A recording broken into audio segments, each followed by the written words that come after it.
Ibu bapak hadirin rahimakumullah, setelah kita melewati dengan penuh perjuangan yang luar biasa, kapan itu ketika kita mengisi kegiatan Ramadan, bahkan berpacu dengan sekuat tenaga menghidupkan dan terus dengan semangat yang luar biasa juga mengisi hal-hal yang baik di akhir bulan Ramadan, itu 10 hari bulan Ramadan yang terakhir. Karena di sana ada satu incaran yang luar biasa yang kita kenal dengan Lailatul Qadar. Berharap kita semuanya dapat Lailatul Qadar, bukan dapat Lailatul Qadar. Lailatul Qadar apa? Malam kemuliaan, dimana kalau kita dapat meraih itu, insya Allah kedepannya hidupnya lebih mulia di hadapan Allah Subhanahu Wa Taala. Ya, ukuran mulia di hadapan Allah bukan berarti rezekinya lancar terus, sehat badan terus, bukan. Tapi apapun yang jadi amanah Allah itu lebih bermakna dalam kehidupan kita dan mendapatkan nilai di hadapan Allah Subhanahu Wa Taala. Sementara ya, ada 10 hari atau 10 malam berikutnya yang harus kita juga semangati sama dengan semangatnya kita mengejar Lailatul Qadar, adalah 10 hari pertama atau 1 malam pertama di bulan Dzulhijjah. Kata Allah, wal fajr walayalin ashar, dan 10 malam di bulan Dzulhijjah. Kenapa kita harus semangati? Kalau ini tidak ada incaran khusus, yang diincar nanti kurban, bukan. Tapi kata Rasulullah, hadis yang luar biasa riwayat Imam Muslim, Imam Bukhari, mohon maaf, kata Rasulullah, ma min ayyamin, ya, ma min ayyamin al-amalus salihu fiha, tidak ada hari-hari ketika kita berbuat baik pada hari-hari itu, ya, ahabbu, lebih dicintai, atau dibaca ahabba, yang paling dicintai oleh Allah dan Rasulnya, ya. Jadi kata Rasulullah, ada satu momen 10 hari ketika kita berbuat, maka Allah sangat cinta dengan kita, Allah sangat sayang dengan kita. Min hadhil ayyam, ketimbang hari-hari ini, ayyamul ashar, yaitu 10 hari. Hadisnya ayyamul ashar, tidak disebutkan itu 10 hari kapan. Tapi Imam Muslim memberikan catatan kaki di bawahnya ay min Dzulhijjah. Apa artinya? 10 hari di bulan Dzulhijjah, karena juga berbarengan dengan firman Allah walayalin ashar, dengan 10 malam itu di belakangnya ada embel-embel tentang cerita Nabi Ibrahim alaihissalam. Jadi kata Rasulullah, ketika kita berbuat kebaikan, al-amalus soleh, amal soleh itu perbuatan yang baik, tidak selalu mengacu kepada ibadah mahdhah. Sholat itu bagian dari amal soleh. Apa artinya? Amal soleh itu lebih bernuansa kepada ibadah sosial. Ibadah sosial artinya ketika di bulan 10 malam 10 hari bulan Dzulhijjah pertama, bukan saja kita meningkatkan kualitas ibadah mahdhahnya kepada Allah Subhanahu Wa Taala, tapi juga kita tingkatkan ibadah ghairu mahdhah atau ibadah yang berefek sosial. Jadi kata Rasulullah, kalau kita berbuat baik pada 10 hari ini, maka Allah sangat cinta dengan kita, Allah sangat sayang. Ketika Allah sayang dengan kita, maka otomatis kehidupan kita akan diperhatikan oleh Allah Subhanahu Wa Taala. Cuman cara Allah memperhatikan dan sayang kepada kita beda dengan rasa sayang kita dan cinta kita dengan anak kita. Kita kan kadang-kadang tidak bisa membedakan mana sayang, mana kasihan. Kalau orang sayang itu akan melihat positifnya, ini baik atau tidak. Jadi tidak semua keinginan ya anak itu orang tua dipenuhi. Kenapa? Itu belum tentu rasa sayang. Bayangkan kalau sekiranya membahayakan, orang tua tidak akan memberikan. Kenapa? Itu karena sayangnya tidak memberikan. Tetapi Allah juga tidak berbeda kurang lebih dengan kita. Apa artinya? Ketika Allah sayang dengan kita, jangan diterjemahkan nanti kalau saya pengen apapun selalu dikasih. Kalau itu baik akan Allah berikan kepada kita. Kalau itu tidak baik, Allah akan mengganti dengan sesuatu yang lebih baik dalam kehidupan kita. Itu pertanda Allah sayang. Jadi mohon maaf, jangan kalau Allah sayang minta apapun dikasih, iya. Tapi cara ngasih Allah juga sesuatu yang bermanfaat buat kita. Mungkin mohon maaf, kalau sehat ternyata tidak lebih baik dari hadapan Allah. Allah berikan ujian namanya penyakit. Karena dengan penyakit banyak orang lebih sukses, lebih sadar, ingat kepada Allah Subhanahu wa taala. Seorang pengusaha kalau lancar terus kadang lupa dengan Allah dan kewajibannya, maka kadang Allah mengerem sedikit sehingga dia harus berusaha dan merasa kenapa seperti ini. Itu kadang-kadang kesadarannya muncul kepada Allah Subhanahu wa taala. Memang standar umum Allah jadi kadang-kadang jadi pelarian. Kalau lagi susah ingat kepada Allah, kalau lagi senang kadang-kadang lupa kepada Allah. Dan ini dalam kehidupan kita nyata. Kalau Allah sering jadi pelarian, iya. Saya sering sampaikan di mana-mana, Pak. Kalau kita sukses, jarang orang ingat kepada Allah. Yang muncullah egonya, yang muncul siapa saya. Kalau seorang ayah mendidik anaknya sukses dengan fasilitas mungkin tempat sekolah yang bagus, les yang bagus. Ketika sukses, apa yang muncul bahasa kita? Sering, tidak semuanya. Alhamdulillah, bagus alhamdulillahnya. Tapi lanjutkan, tidak sia-sia Bapak menyekolahkan kamu di sana. Sukses, siapa yang unggul? Tidak sia-sia Bapak menyekolah, mendidikan semacamnya. Tapi lihat ketika anak itu tidak berhasil, tidak mengakui diri kita, kelemahan kita yang ada, lari kepada Allah. Ya udah nak, sabar, mungkin belum saatnya. Allah memang ngasih yang terbaik seperti ini. Jadi Allah sering jadi pelarian ketika kita dalam kegagalan, hal-hal yang kurang baik. Oleh karena itu mungkin Allah bentuk sayangnya ketika berbuat kebaikan di 10 hari pertama Dzulhijjah ini tidak selalu sesuai dengan keinginan kita, tapi sesuai dengan keinginan Allah. Kalau pas berbarengan dengan keinginan kita, itulah yang terbaik bagi kita menurut Allah Subhanahu wa taala. Karena kata Allah, ma asabaka min hasanatin famin Allah, wa ma asabaka min sayyi'atin famin nafsik, wa arsalnaka rasulaka fil syahida. Dalam surat keempat itu 9 itu. Kebaikan apapun yang kita alami di dunia ini semata-mata karena Allah Subhanahu wa taala. Tetapi kalau sesuatu yang kurang baik, itu perasaan kita yang tidak baik karena kesalahan diri kita merespon kehendak Allah Subhanahu wa taala. Ibu bapak hadirin rahimahullah, oleh karena itu kalaulah nanti malam ada keputusan besok tanggal 1, maka harus kita kejar kebaikan-kebaikan di bulan Dzulhijjah 10 hari pertama ini. Sampai para sahabat bertanya, qalu ya Rasulullah, karena puncak kebaikan pada zaman sahabat bukan infak, bukan sholat malam, bukan puasa, tapi jihad, berperang dengan kaum kafir. Walal jihadu fi sabilillah.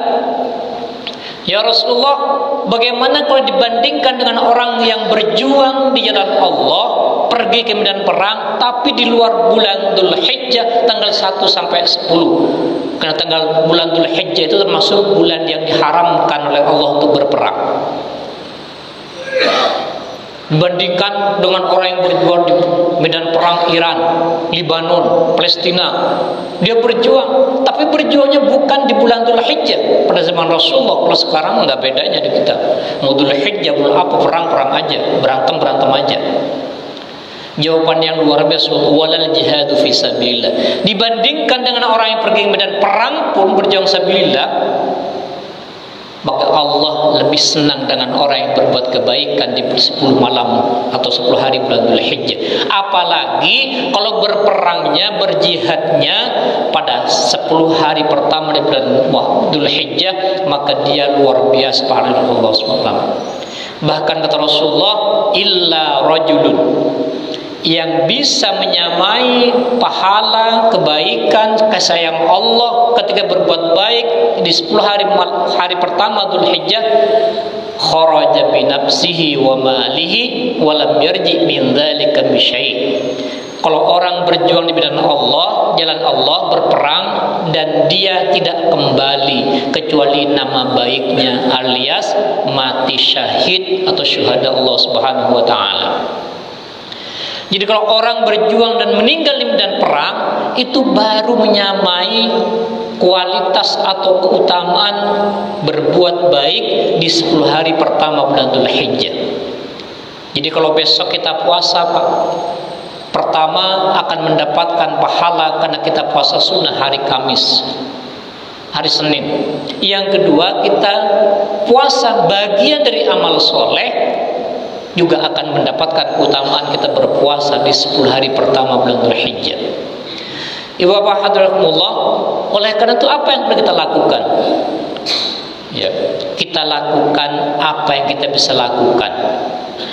Yang sehat, tidak punya penyakit asam lambung, tidak punya emas semacamnya, boleh kita melakukan ibadah yang paling ringan pengorbanannya. Ya apa? Yaitu puasa. Puasa tuh nggak butuh modal, yang penting sehat dan ada kemauan. Kalau kita berbuat baik dengan harta, harus punya harta. Tapi kalau puasa tidak. Makanya para salafus soleh, orang-orang dulu, ya, membiasakan puasa itu sejak tanggal 1 sampai tanggal 9 Dzulhijjah. Disempurnakan nanti pada hari rayanya dia tidak makan sampai selesai sholat Idul Adha. Kelamaan. Kalau kelamaan biasa saja, ambil yang hari Senin dan Kamis. Karena peluangnya cuma situ. Ayyamul bid tidak ketemu. Nanti hari tasyrik malah nggak boleh. Senin dan Kamis. Dilanjutkan puncaknya kan Selasa itu insya Allah hari Arafah. Puncak ibadah puasa yang luar biasa pahalanya, bahkan kata Rasulullah sama dengan puasa 2 tahun. 1 tahun yang sebelumnya dan 1 tahun yang akan datang akan terhapus dosa-dosanya, puncaknya hari Arafah. Jadi kalau kita kuat Senin, Selasa, Rabu, Kamis, Jumat, Sabtu, Minggu, Senin, Selasa kita puasa. Tapi kalau kondisi badan kita sehat dan kita puasa tidak mengganggu kewajiban kita yang lain. Kalau bapak mohon maaf kerjanya kerja berat, jangan ngejar puasanya sampai nanti kewajibannya tertinggal. Lagi suruh angkat barang, mohon maaf pak, saya lagi puasa sunnah. Ya. Kerja kewajiban, kedahulukan yang wajib dulu. Tapi yang kuat silakan. Ibadah yang paling ringan kita lakukan pak, kalau kita kuat ya puasa. Tidak butuh modal apapun kecuali sehat dan kemauan. Ya, banyak pesantren-pesantren orang yang menganjurkan santrinya puasa sejak tanggal 1 sampai tanggal 9. Ada juga puasanya hanya 2 hari, ayyam tarwiyah dan ayyamul arafah, sesuai dengan kemampuan kita. Yang kedua, selain ibadah puasa, ibadah apapun. Kalau hari ini mungkin sebelumnya kita sholat witir hanya ukuran minimalis. Ukuran minimalis kalau sholat witir cuma 1 rakaat. Sudah 1 rakaat bacanya Al-Fatihah semua aja, benar-benar minimalis. Ada saking minimalisnya, ambil Al-Fatihah nggak pakai surat-suratan lagi, langsung ruku.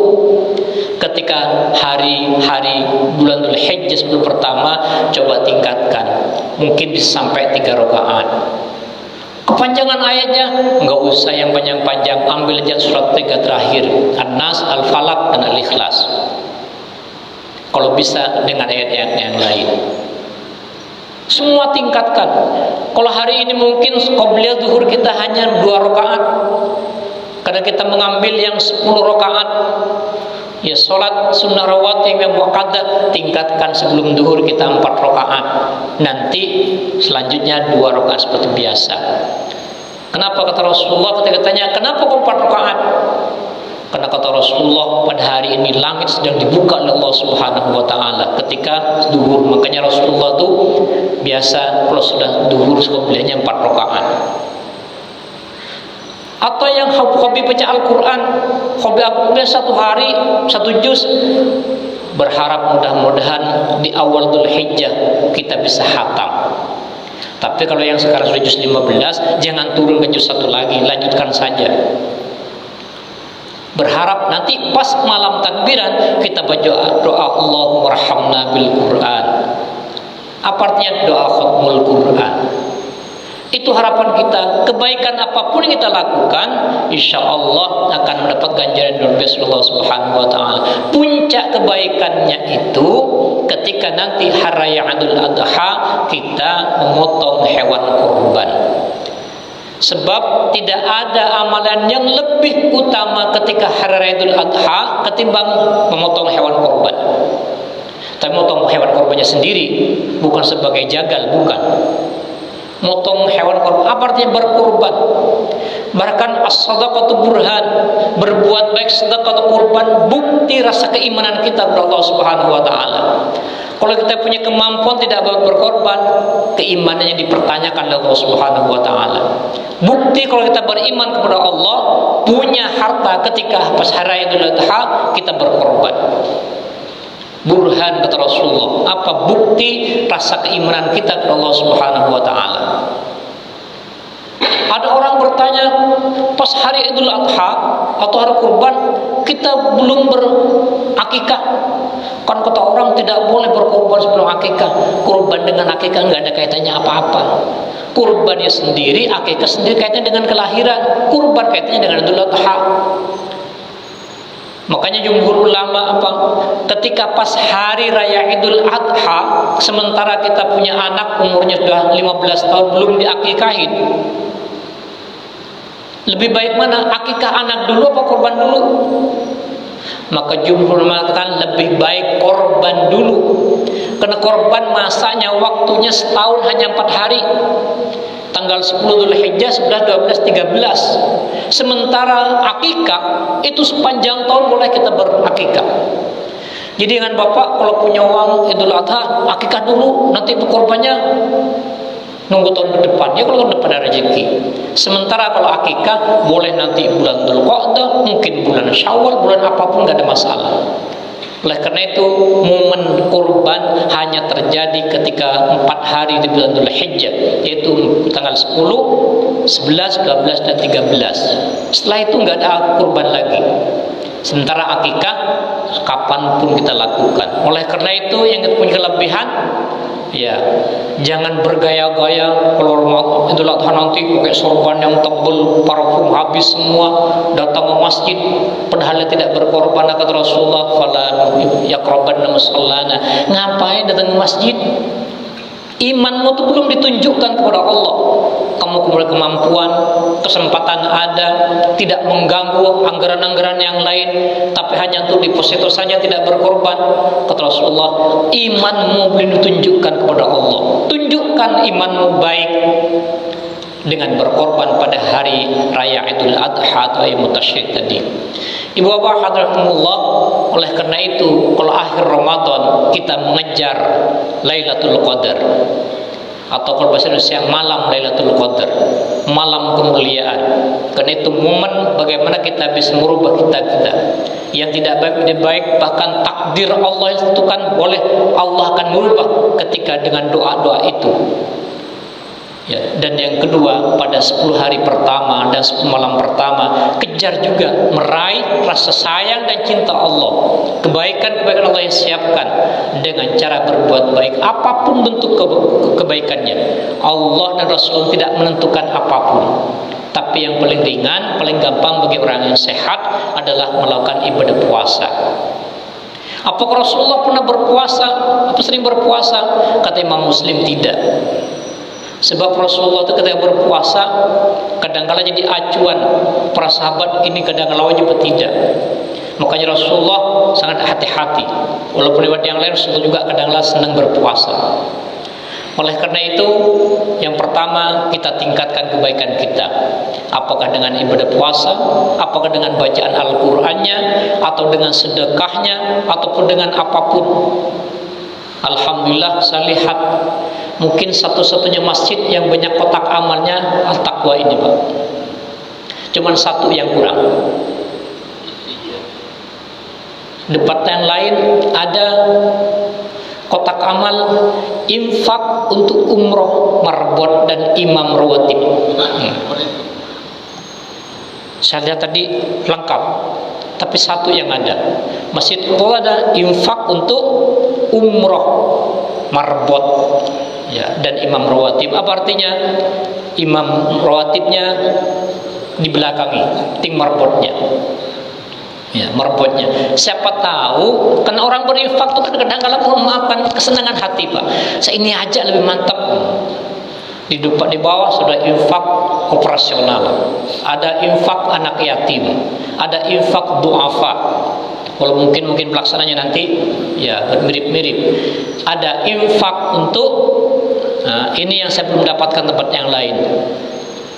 Jumat berkah. Jumat berkah. Itu luar biasa. Teman nggak tahu kalau Jumat berkahnya mungkin subuh. Saya tanya, kalau subuh banyak orang datang nggak Pak Haji?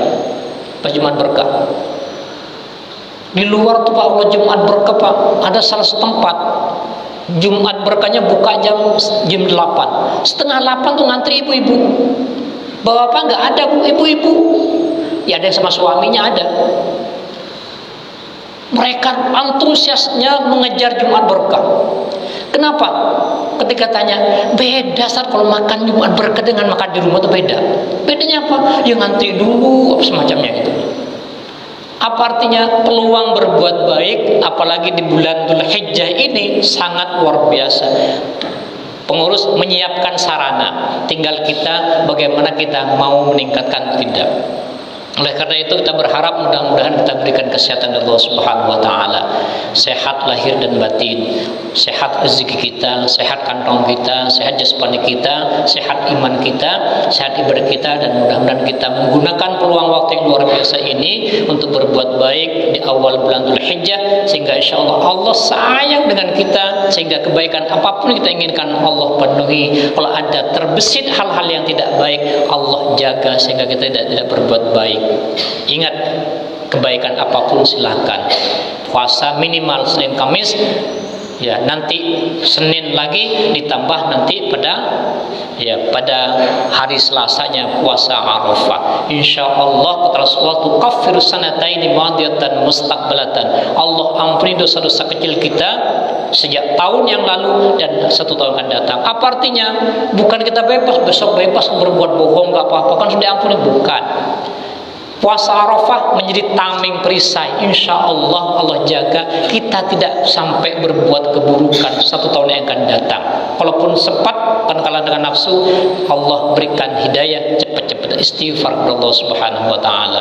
Mudah-mudahan kita sehat, dan puncaknya mudah-mudahan kita berharap semuanya nanti bisa memotong hewan korban atau berkorban di masjid ini, masjid manapun, berharap mendapatkan barokah dari Allah Subhanahu wa taala. Apakah boleh pesan kepala, boleh kaki, lagi semacamnya? Korban itu Pak, menurut Imam Ahmad, Imam Syafi'i dan Imam Maliki, yang berkorban selain korban nazar boleh, bahkan sunnah hukumnya mengambil sepertiga. Jadi Imam Ahmad, Imam Malik, Imam Syafi'i boleh maksimal sepertiga. Ya, kalau selama tidak melebihi sepertiga dan korbannya bukan korban nazar, maka itu boleh. Sebab dibagi 3, sepertiga buat yang berkorban, sepertiga untuk fakir miskin, sepertiga lagi untuk hadiah tetangga-tetangga. Makanya korban itu yang punya hak bukannya fakir miskin, orang kaya pun boleh dikasih zakat korban sebagai bentuk hadiah. Tetapi fakir miskin tidak boleh dilupakan sebagai mustahiknya. Itu 3 mazhab. Tapi Imam Abu Hanifah boleh mengambil separuhnya. Boleh ngambil separuhnya. Boleh ngambil separuhnya.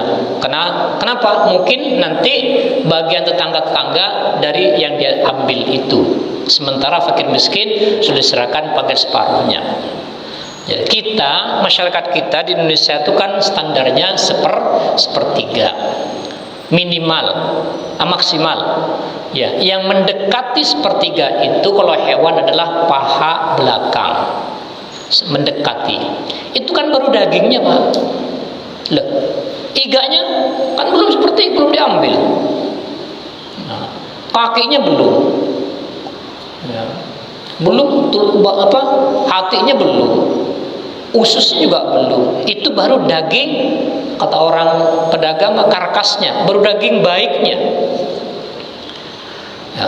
Jadi kalau orang berkorban pesan, Pak, mohon maaf, nanti saya minta bagian kepala. Kalau ternyata jumlah kepala itu secara kualitas dan kuantitas tidak melebihi sepertiga, ya berarti dia minta haknya. Yang tidak boleh, Pak, saya mohon pesan ya, nanti hatinya, terus paru-parunya, terus kepalanya, tambah kaki belakang dan depan satu, itu baru nggak boleh. Kenapa? Itu separuh juga melebihi masalahnya, bukan sepertiga lagi. Bahkan kami, mohon maaf, sebagai panitia menawarkan, Pak, mungkin ada pesanan apa yang Bapak inginkan dari bagian Bapak. Ya. Kalau pesanannya ternyata memang yang penting tidak melebihi sepertiga, karena jumhur ulama sepertiga itu. Loh, berarti kalau korban minta kepalanya, berarti nggak ada kepalanya. Ya kan korban ketika diserahkan ada kepalanya, Pak, cuman bagiannya dia sepertiganya minta kepala. Kalau kita analoginya kurang lebih seperti ini. Kalau dia korban berarti kasih kambing. Kalau kambing paha satu kasih. Kalau sini biasanya paha ya biasanya sepertiganya yang mendekati. Kalau kambing. Atau sapi paha belakang satu. Orang ucap berarti dia korbannya nggak ada kakinya satu dong. Kenapa diambil dia? Kan korbannya utuh tapi bagian sepertiga yang dia menjadi hak dia minta. Itu nggak ada masalah. Kami menawarkan selama tidak lebih sepertiga itu bagian memang yang berkorban. Ya. Ghairul mandzura, kecuali korbannya nazar. Kalau nanti saya sukses saya berkorban, itu sedikit pun tidak boleh makan. Loh, kalau dia sebagai warga ya nggak boleh makan dari korban yang dikorbankan, tapi makan korban orang lain ya nggak ada masalah. Kan yang tidak boleh makan korbannya dia. Jangan berprasangka, Bapak panitia, korban nazar kan jangan bawa apapun dari sini nanti. Ya keluarganya nggak makan daging, Pak. Boleh kasih korban, tapi dari korban orang lain. Kan dia sebagai warga juga punya hak menerima korban, walaupun dia berkorban. Nah itu, sehingga nanti insya Allah permintaan seperti selama tidak melebihi sepertiga dalam syariat kita tetap diperbolehkan. Nanti bisa dibaca dalam kitab Fathul Qorib, kitab yang sangat sederhana, paling bawah itu. Ini ada hadis Nabi, kalau masuk bulan Dzulhijjah dan kalian ingin ada niat untuk berkorban, maka jangan potong kuku dan bulu atau rambut semacamnya. Apakah sah kalau kita sudah berkorban atau niat? Dibayangkan, Pak, kalau hari ini dipotong, nanti motong lagi tanggal 11 Dzulhijjah, kuku kita panjang. Itu bukan menunjukkan keabsahan, tapi keutamaan. Bagi orang yang tidak melakukan ihram, bukan haji maksudnya, walaupun niat berkorban, kuku belum dipotong lupa, maka memotong kuku itu juga tidak disalahkan, tidak mempengaruhi keabsahan ibadah korban kita. Tapi lebih baik sunnahnya ya hari ini potong kuku rapi karena kita berkorban, nanti nunggu tanggal habis sholat, habis potong korban baru potong korban kita. Bukan cuma kuku, termasuk kumis macamnya, termasuk semua. Nah, itu hanya menunjukkan kesempurnaan atau sunnahnya, tidak menunjukkan keabsahannya. Nah, kurang lebih seperti itu. Merujuk pada Al-Quran, fakulu minha wa at'imul ba'isal fakir. Makanlah dari hewan yang kalian korbankan itu dan berikan makan orang-orang yang fakir, wal muqtar, dan orang-orang yang fakir tapi nggak minta-minta. Maka yang terbaik ketika kita mengurus korban itu harus dipisah, Pak. Ya, yang ideal ya dipisah. Ketika motong kambing siapa ini, nanti siapkan nama pahanya, ini adalah sisi A, sehingga tidak tertukar. Jangan orang berkorban kambingnya kambing kacang, nanti dapat pahanya kambing gibas. Atau sebaliknya, orang korbannya yang harga kambingnya 8 juta dapat paha kambing orang yang korban kambingnya 3.500.000. 300, tapi selama dalam hatinya ikhlas nggak ada masalah Pak. Tapi ada aja kan orang kan kambing saya besar kok pahanya jadi kecil, nyusut. Jadi dialnya tandai ini kambing siapa? Pak Marioto. Nanti ketika dipotong siapkan pahanya mana? Ini kambing yang Pak Marioto. Demikian juga sapi. Idealnya seperti, tapi kalau sapi ya kalau banyak mungkin agak kesulitan. Ya yang penting biasa memberikan hadiah berapa panitia. Kalau tempat kami itu Pak yang berkorban hanya sepakat itu 3 kilo. Kenapa? Kambing sapinya rata-rata kecil cuma 330, sapinya 330 350 maksimal. Yaitu kalau kambing sapi Bali banyak, kalau sapi mungkin belinya di Depok banyak, kalau sapi belinya di pinggir jalan tulangnya yang banyak, maka cuma 3 kilo. Ada juga kalau kita dijagal motongnya karena memang mereka tahu pokoknya dapatnya sekian, ada yang 4 kilo 5 kilo. Itu penitia sini saya nggak tahu berapa orang yang berkorban itu. Kalau sapinya mungkin ngambil di tapos besar-besar kasih 5 kilo mungkin masih tidak sampai sepertiganya ya. Itu jadi yang ideal, karena kalau kambing lebih gampang ditandai ya seperti itu. Atau mungkin sapi boleh pahanya sini pokoknya timbang buat yang 7 orang yang berkorban, ditambah lagi ambil daging yang lain, karena paha satu belum sampai sepertiga, itu baru dagingnya Pak, belum iganya, belum hatinya, belum ya yang lain-lainnya. Cuman kita kan jarang hitung itu. Makanya boleh selain dapat daging, mungkin dia pengen bikin sop iga, kasih iga 2 baris, pecah-pecah masukin ke dalam. Loh, kok dapat iga? Ya iga 2 iris tuh Pak. Itu belum sampai sepertiga iganya. Iganya ada berapa kalau dihitung? Sebelahnya itu udah kurang lebih 10.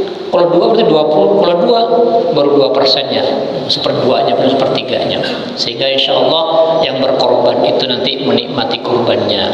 Tapi kalau yang berkorban mohon maaf, nanti nggak usah anterin ke rumah, berikan saja kepada yang lain, masukkan ke dalam. Itu adalah lebih baik. Apa artinya?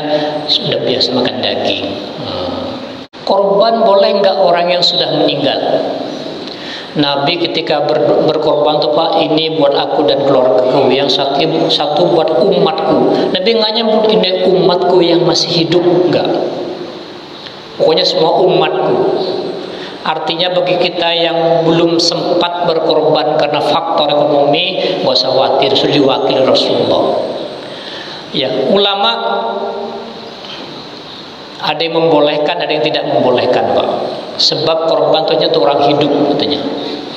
Maka ada yang tidak boleh. Tapi jumhur ulama membolehkan, silakan berkorban untuk keluarga kita yang menunggu wafat maupun yang masih hidup. Makanya kalau Bapak berkorban, korban nih tidak rutin setiap tahun, lebih baik saya korban untuk saya dan keluarga saya. Kalau nyebut dan keluarga berarti baik yang hidup maupun yang sudah wafat sudah kan kebagian. Kenapa? Kasih sampaikan, inna a'malakum tu'radu ala qaribikum wa asyairikum minal amwat. Kata Rasulullah, orang yang hidup yang berbuat baik Allah akan tampakkan, kalau yang masih hidup melihat, kepada yang meninggal tampakkan, wahai ibu, anakmu sedang berbuat baik berkorban itu. Bapak, anakmu berkorban baik itu. Jadi yang meninggal itu merasakan kalau anaknya sedang berbuat baik atau keluarganya berbuat baik. Fa in kana khairan istabsyaru bi. Kalau ternyata baik yang ditampakkan, dia riang gembira di kuburan itu, Pak. Senangnya minta ampun. Yang berkorban senang karena bisa berkorban dengan keluarga, yang meninggal juga senangnya luar biasa. Istabsyar itu riang gembira. Fa in kana ghairu dzalik, kalau ternyata tidak baik, artinya kalau keluarganya berbuat jahat, sama mereka, wahai ibu, bapakmu sedang enggak sholat tuh, bapakmu sedang berbuat bohong itu. Apa doanya? Mohon maaf, fayaqulun Allahumma la tumithum hatta hadaitahum kama hadaitana. Ya Allah, sambil nangis yang di kuburan itu, Pak, jangan wafatkan keluarga itu sampai dia mendapatkan hidayah, meninggalkan keburukan, berpindah berbuat kebaikan seperti layaknya kami yang mendapatkan kebaikan hidayah ini. Makanya hati-hati Bapak kalau berbuat kebohongan, bukan cuma Bapak yang dosa. Keluarga yang sudah meninggal sedih melihat keluarga kita berkeburukan. Oleh karena itu, boleh kita berkorban. Ya, menghindari perbedaan, maka sebutkan saja ini korban buat aku dan keluargaku semuanya, baik yang meninggal maupun yang hidup. Tapi nggak sebut ini korban buat saya, istri saya, anak saya semuanya, itu malah nggak boleh. Penyebutan itu nanti akan berefek kepada kuantitas jumlah. Tapi kalau tidak sebut keluarga, itu semuanya. Ya.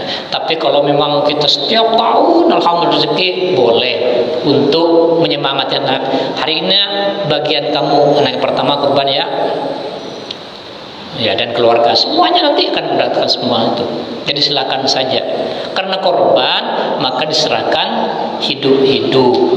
Dan dipotong, nanti namanya potong hewan korban. Dagingnya kalau korban itu sebenarnya diberikan masih dalam keadaan mentah.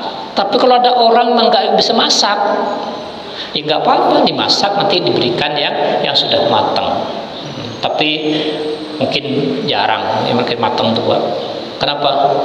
Karena kalau dapat korban ada yang pengen nyate, ada yang pengen ngesok.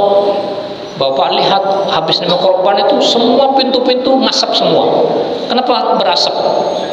Nyate semua. Beda nyate korban walaupun nggak matang-matang banget, beda dengan beli yang matang.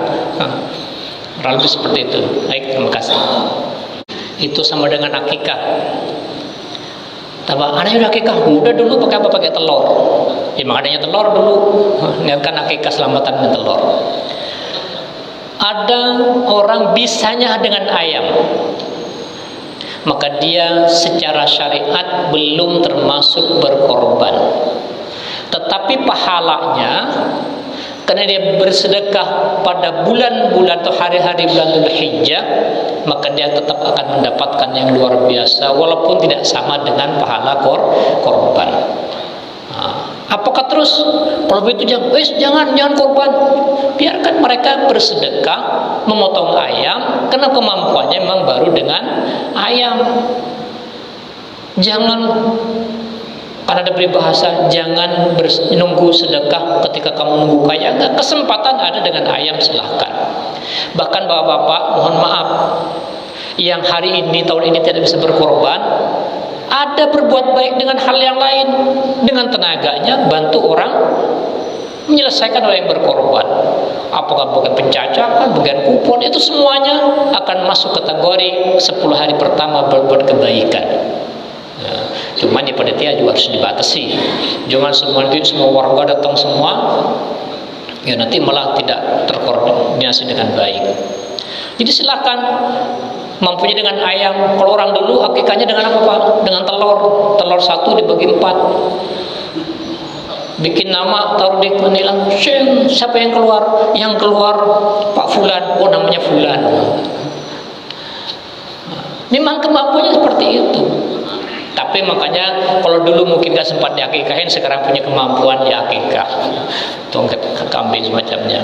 Jadi seperti itu pahalanya insya Allah, bahkan boleh jadi akan melebihi dari orang yang berkorban. Semangatnya luar biasa, kemampuannya baru sebatas ayam atau dengan hewan-hewan yang lain. Tapi walaupun dia belum termasuk berkorban. Ilustrasinya gini, Pak. Ada orang yang berangkat haji, gak sampai akhir hanya gak sampai haji. Padahal kok ini luar biasa, usaha sudah, tapi kemampuan belum ada. Gak usah khawatir, dia sudah insya Allah sama dengan orang berhaji, walaupun secara fisik belum ke Mekah. Belum secara fisik belum ke Mekah, tapi karena bentur dengan kemampuan. Sementara nunggu kosasi, ongkos haji dikasih belum datang-datang. Nah, makanya bagi bapak yang sudah haji sekali 2 kali itu lebih baik hajikan orang lain. Yang sudah umroh terus ada merebut, ya patungan buat merebut berkat umroh. Insya Allah pahalanya luar biasa. Kurang lebih seperti itu. Baik, terima kasih. Terus bersemangat mengejar 10 hari pertama di bulan Dzulhijjah. Berharap kita semuanya mendapatkan kebaikan dan berkat Allah Subhanahu wa taala. Kita sehat lahir batin. Insya Allah kita bisa melaksanakan baiknya. Al-Fatihah.